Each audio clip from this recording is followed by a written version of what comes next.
been hampered by a host of problems, most of them environmental and health-oriented. Now comes a study in a prestigious U.S. magazine that may pose the biggest problem of all. The study in Science, published tomorrow, tested 2 tons of farmed Atlantic salmon, most of it bought in retail outlets in Northern Europe, the United States, and Canada and South America. Most disturbingly, the study found significantly higher concentrations of PCBs, dioxins, and other toxins in farmed salmon. Farmed salmon feed is thought to be the main culprit for those high toxin levels. And Northern Europe farmed salmon is far worse and far more toxic than BC and Washington State farmed salmon. And when it comes to the recommended consumption of salmon, guidelines suggest for BC farmed salmon a little more than a half fillet per month. But toxins also appear in wild salmon. And when it comes to BC's wild Chinook and sockeyes, the recommendation is a little more than 2 fillets per month.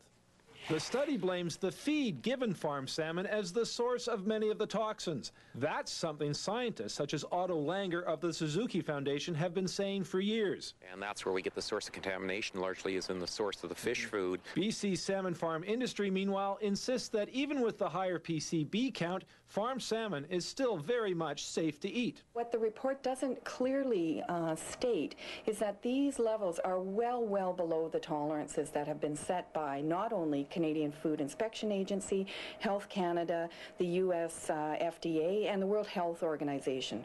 So farmed salmon is a safe product and it's safe to eat. Yeah, I remember talking to you. But the BC industry may still find itself with a lot of explaining to do.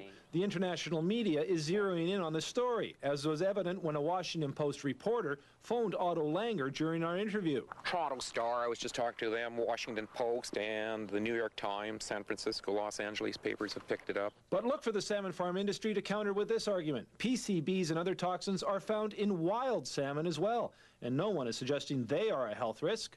Wild salmon have a wider range of PCBs, depending on where they live. Nevertheless, Otto says the study will undoubtedly force the industry and governments to change their practices in aquaculture.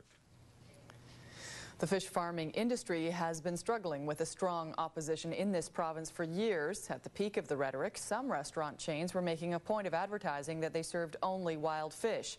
And in Vancouver, wild salmon is far and away the most popular choice.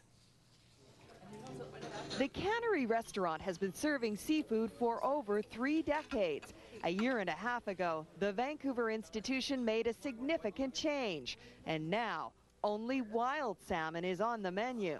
Do you serve any farmed salmon here? No, we don't serve anymore. A few years ago, there was a big concern with the media, and we really pay attention to see what's happened, and we find out also it's not very friendly environment. So we decide to switch over wild salmon. It's the same story at this fish market in West Vancouver. Do you sell any farmed salmon? No, none at all. No, our customers demand just the wild.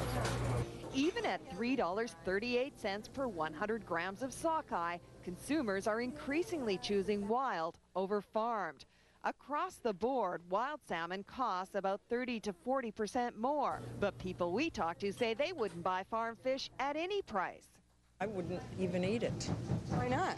Well, because I think it's full of toxins and bad things, and all I eat is fresh wild fish. The consumption of salmon of all kinds has tripled over the last 10 years, largely because farmed salmon made it available year-round. But unlike the rest of Canada, BC buyers are increasingly turning to wild. And a very pleasant Tuesday. It may be because of a relentless campaign against farmed salmon by radio talk show host Rafe Mayer. Or perhaps it's simply because of the West Coast focus on health. Whatever the reason, many restaurants and markets are bowing to customer demand and serving up only wild salmon. According to the research, farmed salmon is so tainted we should eat it no more than twice a month. It contains PCBs, dioxins, and pesticides at levels 10 to 20 times higher than in wild salmon.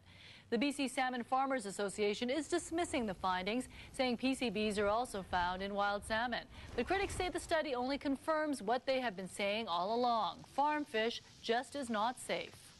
The federal government has to immediately move to label farmed and wild salmon in Canada, put the country of origin on it, and put the level of contamination. Let consumers decide. Even before today's announcement, many shops and restaurants stopped selling farm salmon. Now there are fears unless consumers demand the product, the industry may be sunk.